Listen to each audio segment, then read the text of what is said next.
Alemania Central, 1933. Hitler lleva en el poder varios meses. Aquí tenemos una de las primeras imágenes grabadas por las SS, las Schutzstaffel, o escuadras de protección. Se les reconocía por la calavera de sus cascos y por las iniciales en forma de rayo en sus banderas. Decían que no temían a la muerte, ni a ocasionarla, ni a sufrirla.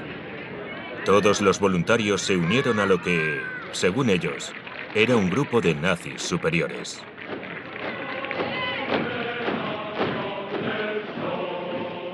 Werner Vollner es un antiguo miembro de la división Totenkopf. Tenía 9 años cuando Hitler subió al poder. Kameraden der Rotfront und Reaktion erschossen. Todavía se sabe de memoria el himno oficial del partido nazi, la canción Horst Wessel.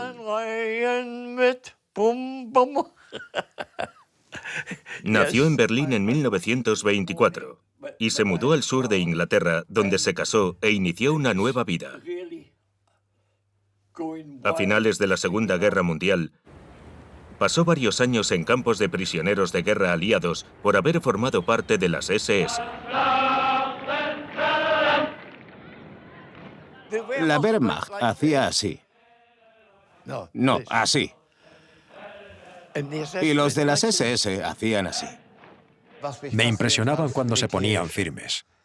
Al saludar, tenían que dar un golpe con los talones, asentir con la cabeza y decir «Heil Hitler». Era algo fascinante. La actitud ante la vida era, bueno, consigue el trabajo y acábalo. Este documental nos lleva a la búsqueda de miembros de las SS que siguen vivos, a tratar de entender lo incomprensible. Tras varios meses de investigación, descubrimos que más de 20 veteranos de las SS vivían en diferentes países de Europa. Sus palabras eran desconcertantes. Algunos estaban rotos por el nazismo, otros no. Este hombre es uno de ellos, Kurt Barkhausen, de 92 años. Vive en Alemania Central y también pertenecía a la división Totenkopf, cuyos miembros trabajaban a menudo en campos de concentración. Se centraban en la claridad de la persona. Primero, ¿quién eres? ¿Qué quieres? ¿Qué esperas de la vida? Segundo, salud familiar, vínculo matrimonial. Tener hijos es una bendición. Y quien lo haga tendrá una vida llena de alegría. Y luego venía el pueblo. Nuestros antepasados, cómo vivían, qué pensaban, qué es lo que tiene de especial o hace un alemán. Estos eran los valores básicos que perseguíamos.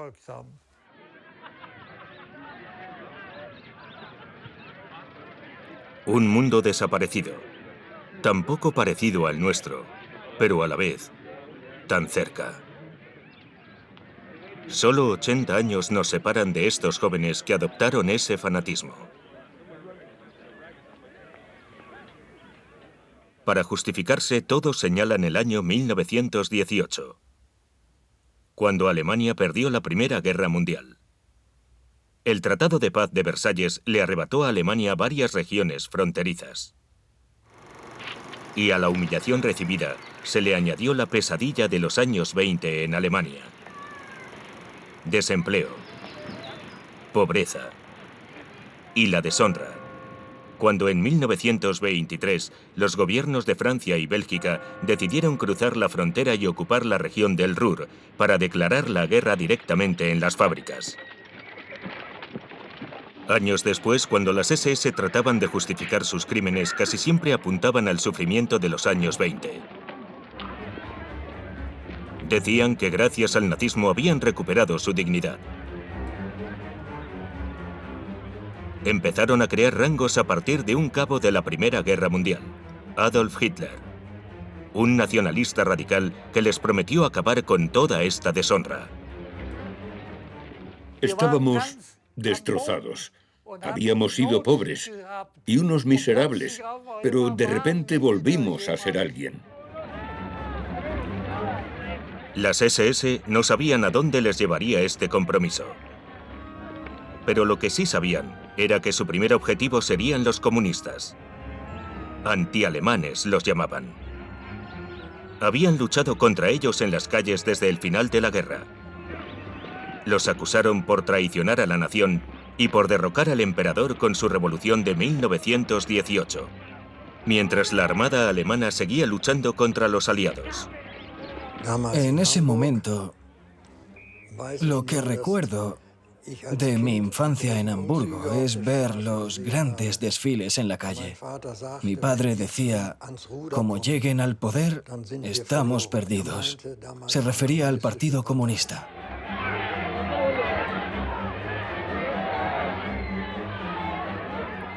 El nacionalsocialismo estaba en el punto de mira.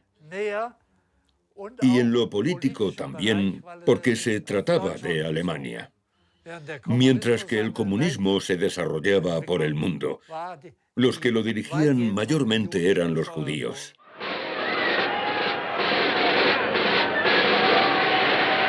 Se imponía la idea de que los judíos eran el auténtico enemigo, peor que los comunistas, decían.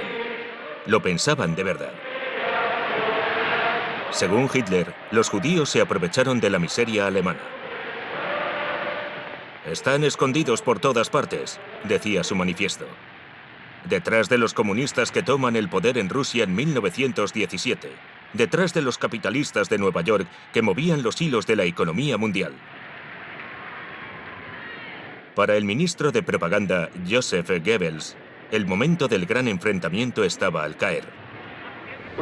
Si la prensa judía todavía piensa que puede continuar amenazándonos disimuladamente, que tengan cuidado con los nacionalsocialistas, porque algún día llegaremos al límite de nuestra paciencia y callaremos las sucias bocas de esos malditos judíos de una vez por todas.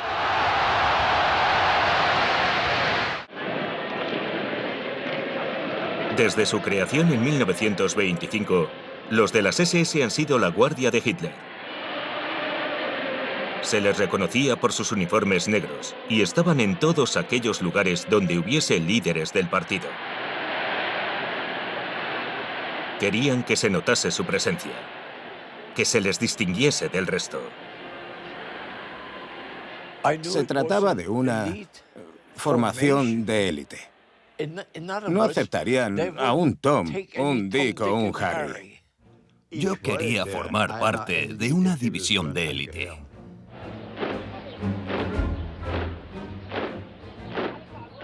Eran los representantes del nuevo régimen. Los reclutados nuevos tenían que medir al menos 1,70 y ser menores de 23 años. Sin antepasados judíos. Debían proporcionar detalles genealógicos desde el siglo XVIII. Fuerza. Prestigio. Virilidad. En el Tercer Reich, si querías una carrera exitosa, si querías una vida exitosa, te unías a las SS.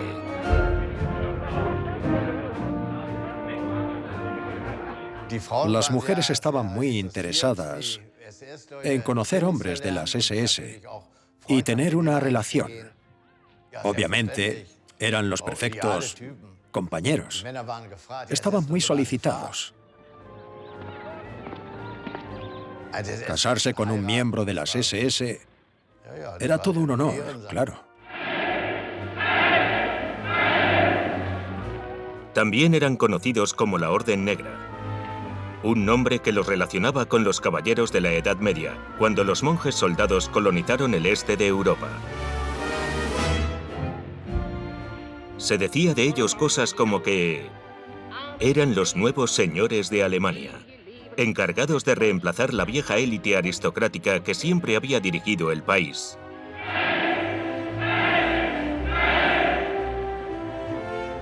Ekkehard Gur es un pastor protestante. Su unidad en las SS, la división Das Reich, cometió numerosas atrocidades durante la guerra. Cuando tenía 17 años, entró en las SS para desafiar a sus padres, que no le dejaban tener una relación con una chica católica. Hay imágenes de Alemania donde se ve a un joven alistándose para la guerra por la libertad, que se arrodilla ante su amada, que lo bendice. En aquel entonces se sentían unas cosas que no creo que se puedan explicar o entender hoy en día. Teníamos escrito nuestro lema en la hebilla del pantalón. Mi honor es mi lealtad. ¿Qué quiere decir? No le tengas miedo al enemigo. La ideología que nos inculcó Himmler era: tú no eres nada, pero tu pueblo es todo.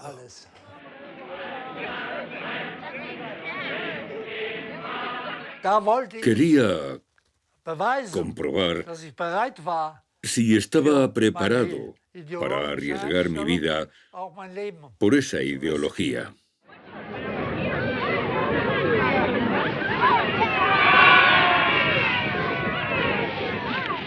Un clan. Un intrépido hombre nuevo, capaz de eliminar la tristeza de sus corazones. La punta racial del pueblo alemán. Así se veían ellos. Este es Heinrich Himmler, su jefe. Uno de los grandes criminales de la historia. Pertenecía a las clases medias de Múnich. Las antisemitas, anticomunistas, anticristianas. Uno de los primeros nazis, uno de los más ambiciosos.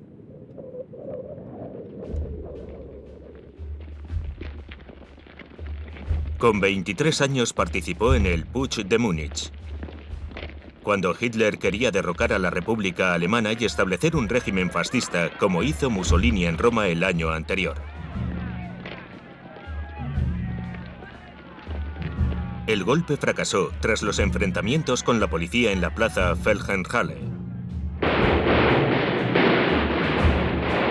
Pero Himmler se había hecho notar.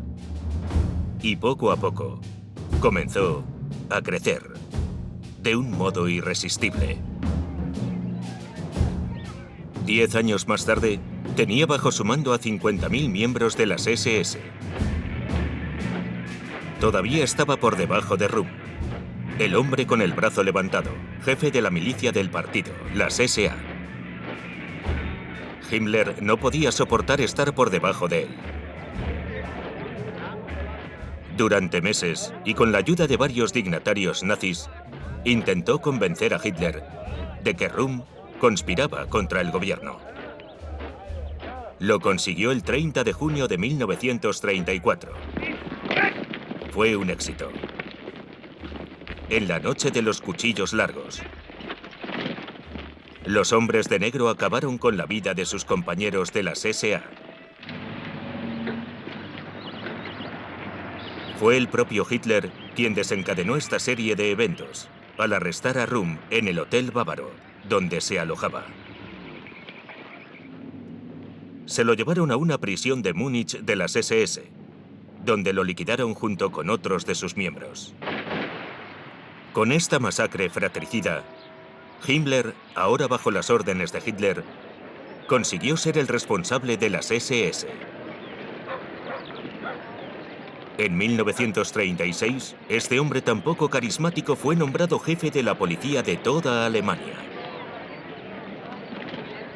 Además de jefe de las SS y del Servicio de Inteligencia, la SD, podía controlar a todos los que llevaban uniforme, a la división criminal y la policía secreta, la Gestapo.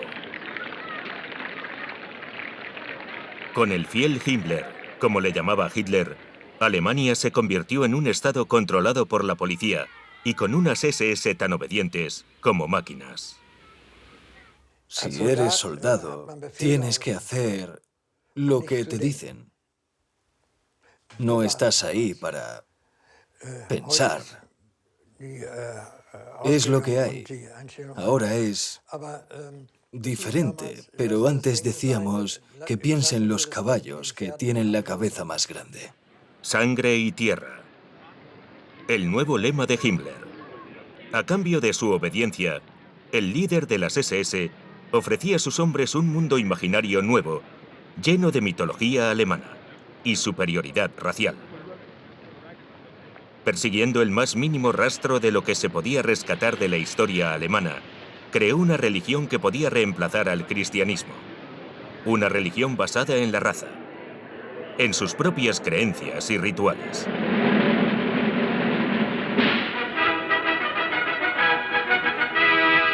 Aquí vemos un bautizo, sin cura. El pastor es un oficial de las SS y se ha reemplazado el crucifijo por un retrato de Hitler. Me resultaba fascinante ese ambiente y esa ceremonia mitológica. Nunca lo olvidaré.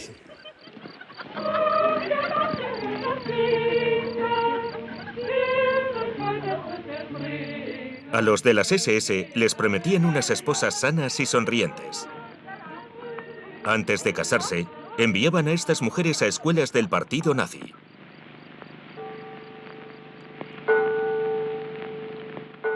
Todas las mañanas hay que levantarse, a las 7. Y tener, por supuesto, una foto de él en la mesita de noche. El servicio de las SS debía aprobar cada boda que se celebrase. Al entregarse a sus maridos y a la procreación de nuevos miembros de las SS, las mujeres formarían parte de una orden de caballeros y se convertirían en combatientes nazis. Para ascender en las SS, el miembro tendría que estar casado antes de los 26 años y a partir de los 28, tener un hijo cada 2 años, hasta llegar como mínimo a 4. Sin precedentes en ninguna organización política anterior, Himmler controlaba la vida privada de todos sus miembros. No tengáis miedo a la muerte, les decía. El soldado muere, pero su pueblo crecerá a través de sus hijos.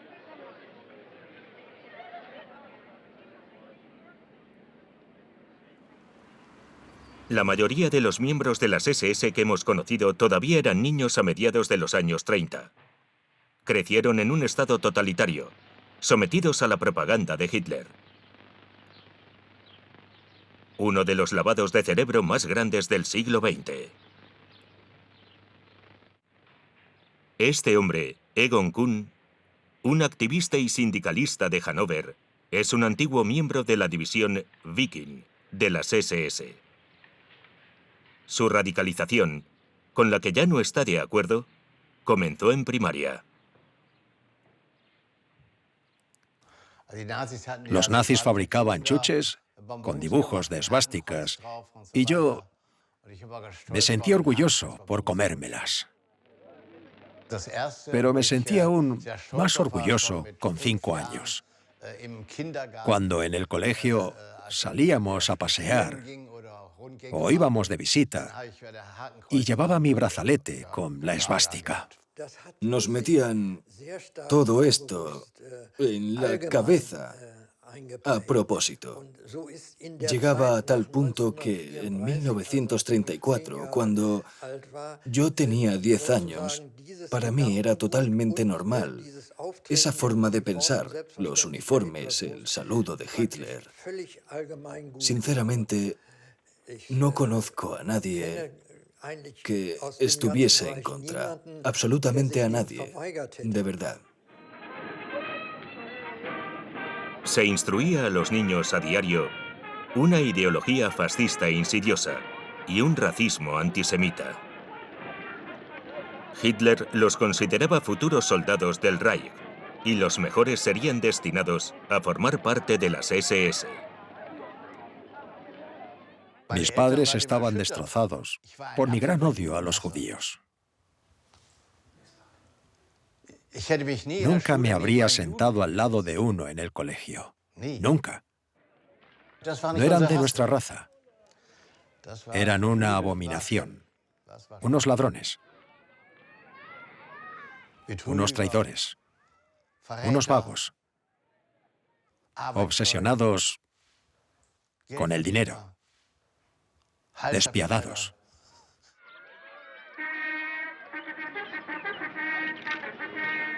En las organizaciones juveniles, los futuros miembros de las SS recibían un entrenamiento militar desde muy pequeños, semejante a Esparta en la antigua Grecia, donde el Estado educaba a los niños.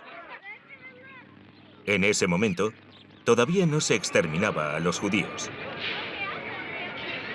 Pero faltaba poco, como aquí, en el Carnaval de Nuremberg, donde se colgó en una carroza la figura de un judío.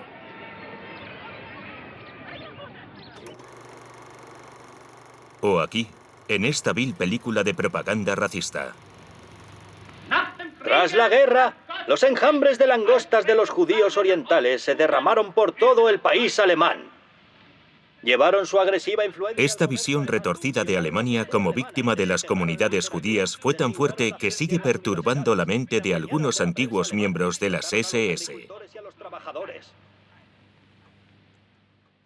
Si tuviese un tipo de sangre diferente,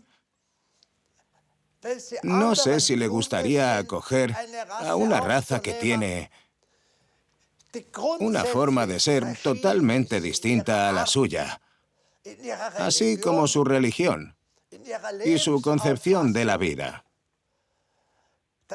Y que esos ocupen el mismo lugar que los verdaderos alemanes, los que nacimos aquí. Este miembro de las SS austríaca dice que nunca cometió ningún crimen. Pero en su estantería podemos ver, como si fueran un santuario de sed de sangre nazi, su vieja daga y la figura de un judío del este de Europa. Siguen siendo nuestros enemigos, afirmó fuera de cámara. Para no ser demandado, usó una metáfora. Si uno tiene buenas manzanas y las mezcla con peras, al final no obtiene ni manzanas ni peras. Ya está. La primera vez que Herbert von Mildenburg vio a Hitler fue cuando tenía 14 años. Tenía algo especial en sus ojos cuando nos miraba, algo que atraía. Solíamos cantar. Nach Hause, nach Hause, nach Hause gehen wir nicht, bis unser Führer spricht, bis unser Führer spricht. Estábamos entusiasmados, como los idiotas de ahora que ven los partidos de fútbol.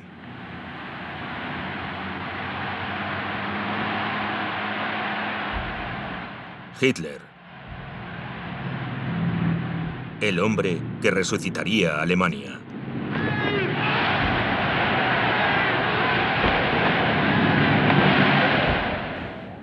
Nos dejaba atontados.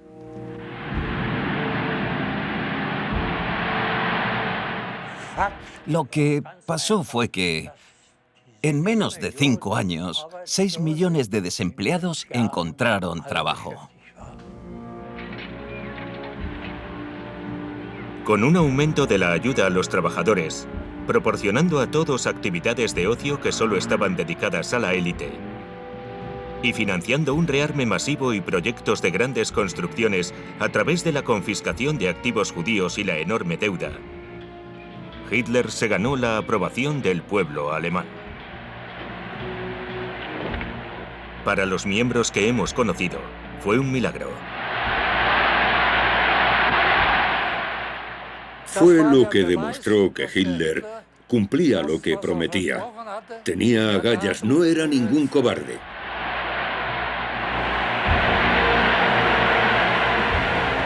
Aquí el fanatismo de las SS, nacido de la humillación, de la fascinación por un salvador y del sólido sentimiento de superioridad. En tan solo unos pocos años, este ciclo infernal llevó a Alemania, la tierra de Goethe, Kant y Beethoven, al borde del precipicio. Era como un tipo de ceguera ideológica. Creo que la naturaleza destructora del nacionalsocialismo quedó tapada por el éxito que tenía en ese preciso momento. En 1933 comenzó la represión. Como medida preventiva se aisló a los oponentes políticos del resto de la sociedad, sin juicio. Los encargados de esta tarea fueron las SA y más tarde las SS. El pretexto fue el incendio del Reichstag, el Parlamento alemán. Hitler lo denominó como el comienzo de una nueva revolución comunista. Se enteraron de que los comunistas querían destruir el Estado. Me di cuenta de que aquellos que habían expresado su oposición en algún mitin del partido habían desaparecido de repente. Así que los comunistas o bien se habían ido o habían seguido oponiéndose y habían sido enviados a unos campos especiales que pasarían a llamarse campos de concentración. Hertha Botte, procedente de una modesta familia del norte de Alemania, es una antigua miembro de las SS. Con 21 años dejó sus estudios como enfermera para buscar un trabajo. Y le ofrecieron ser vigilante de la prisión de mujeres. Tenía una cita en la agencia de empleo con el señor Bruchschaffer. Me dijo, señora Botte, va a trabajar como guardia en un campo de concentración. Le respondí, ¿qué es un campo de concentración? Es un campo y vigilarás a las mujeres. No puedo hacer eso. Si te niegas, te enviaremos a ti para allá. No tenía otra alternativa. Y fui. Todavía no eran campos de exterminio, solo campos de internamiento. Pero los de las SS infligieron a los prisioneros un régimen de terror. ¿Qué hacía usted al ver toda esa brutalidad? Me daba la vuelta, no miraba. No era capaz.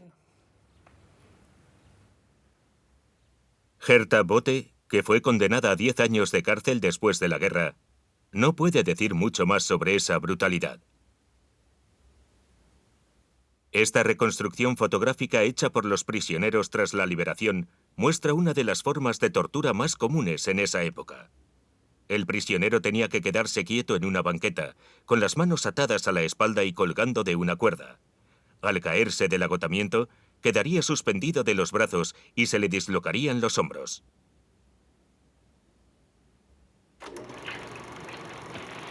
Pero ¿a quién le importaba la tortura? El pueblo veía a las SS como personas que te llevaban por el buen camino.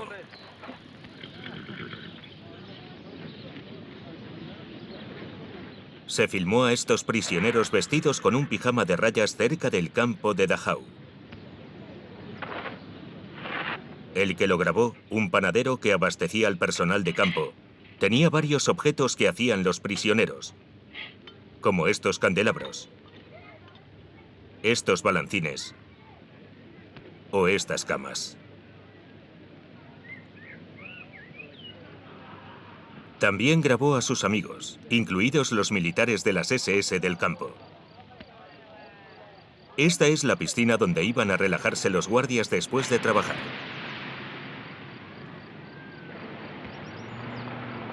¿Quién se podría imaginar que los prisioneros que se encontraban detrás de esa torre de vigilancia estaban viviendo un auténtico infierno?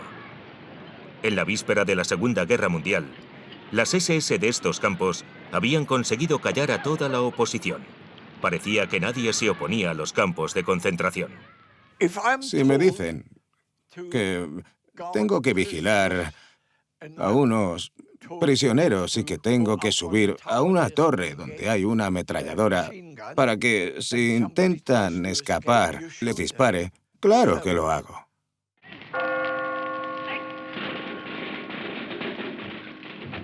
...9 de noviembre de 1938... en el Feldherrnhalle de Múnich. Queda menos de un año para que empiece la Segunda Guerra Mundial y comience la matanza. Estos miles de hombres de las SS están a punto de vivir uno de los acontecimientos más importantes de su vida. ¡Hey, hombres de las SS!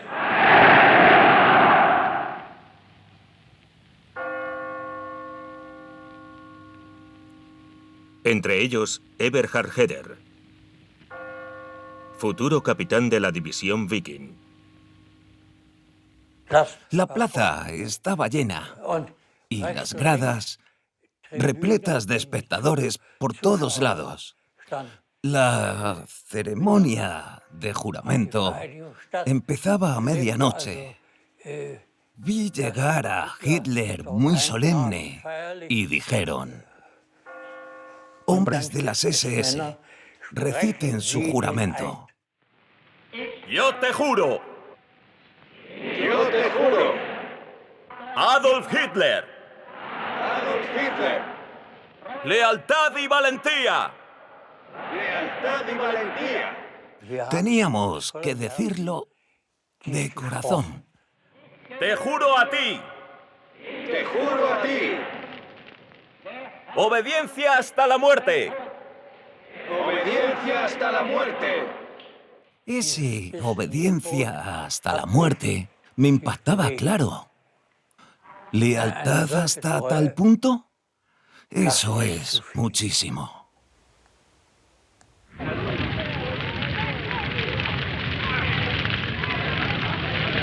Pero era demasiado tarde. La primera masacre de judíos a gran escala tuvo lugar esa misma noche. Fue conocida como la Noche de los Cristales Rotos. Los nazis asesinaron a casi 100 judíos por todo el país, rompiendo escaparates y prendiendo fuego a sinagogas.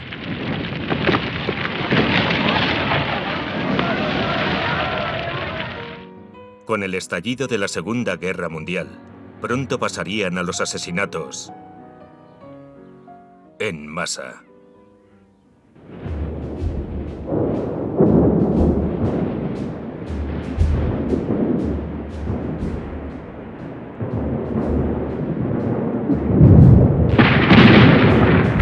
En septiembre del año 1939, Hitler atacó Polonia, comenzando así la Segunda Guerra Mundial.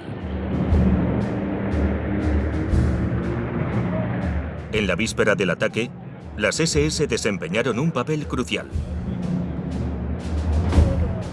El Führer ordenó a las SS que fingiesen una provocación a los polacos para justificar la invasión. Simularon un ataque muy sangriento en la frontera alemana. Un trabajo sucio que las SS habían hecho desde el principio y que harían hasta el final. Las SS también participaron en la lucha junto con la Armada Regular, la Wehrmacht. Según los líderes, si las SS se sacrificaban en el frente pagando con su sangre, tendrían el derecho moral para dirigir la represión en Alemania.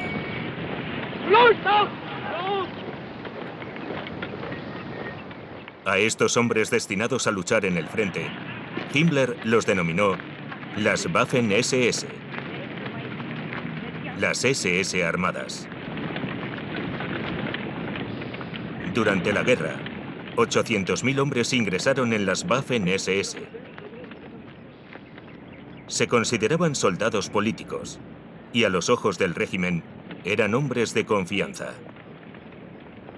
Hitler podía contar con ellos para acontecimientos en Alemania o en otros países.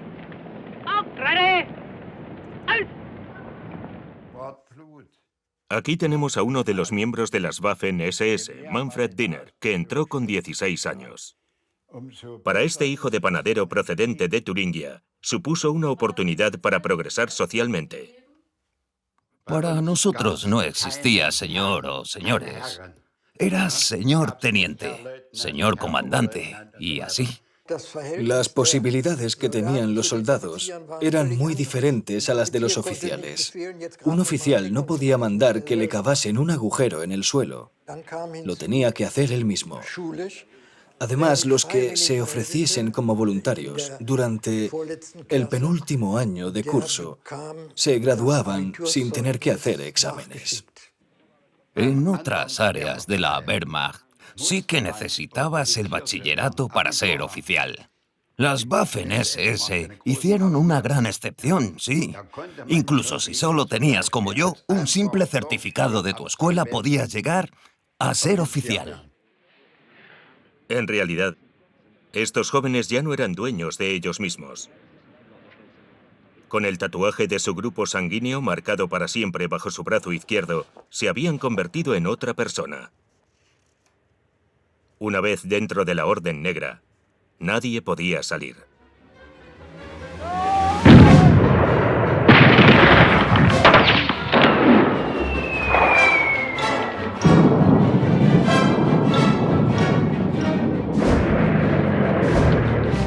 Aquí están de nuevo los jóvenes de las Waffen-SS que vimos en un simulacro en su cuartel, ahora a la vanguardia de la invasión de Francia.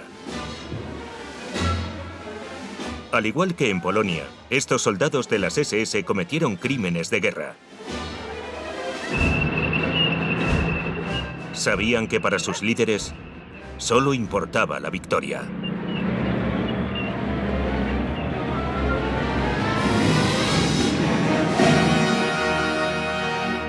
Los alemanes acabaron con Francia en 6 semanas, logrando lo que la generación anterior, 25 años atrás, no consiguió en 4 años.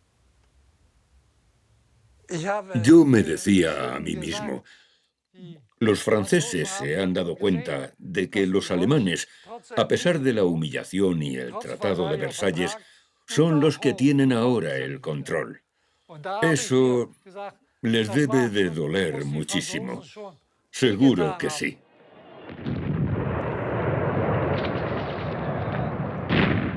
Fue solo un paso.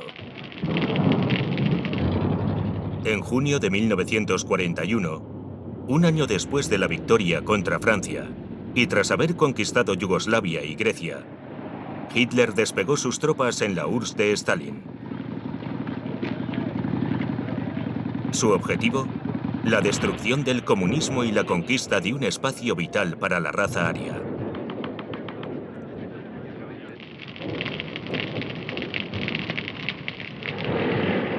Los nazis llevaron a cabo una guerra de otro tipo contra la URSS. Una guerra marcada por el adoctrinamiento de los años 30. Una guerra de exterminio contra los judíos, comunistas y cualquier individuo sospechoso que se opusiese al Reich. Se encontraban en tal estado de shock y tenían tanto miedo que hacíamos lo que queríamos con ellos. Imagínatelo, hay una zanja. A un lado está un grupo de personas y al otro lado los soldados, que éramos nosotros, y disparábamos. ¿Nos podría decir qué pensaba o qué sentía cuando llegaba el momento de disparar? Nada. Solo pensaba, apunta bien. con un solo disparo, estarán muertos. Eso era lo que tenía en la cabeza. ¿Solo pensaba eso? ¿No sentía nada por esos civiles judíos que estaban siendo ejecutados? No. ¿Por qué no? Porque tenía un gran odio a los judíos. Y lo admito. Estaba muy equivocado con ellos. Lo admito. Había hombres en las SS que estaban entusiasmados con ello. Eran simples. Ellos querían ser obernazis. Y eso significaba exterminio constante. Cuando se hablaba de los judíos, una gran parte del pueblo decía, solo se les puede aniquilar.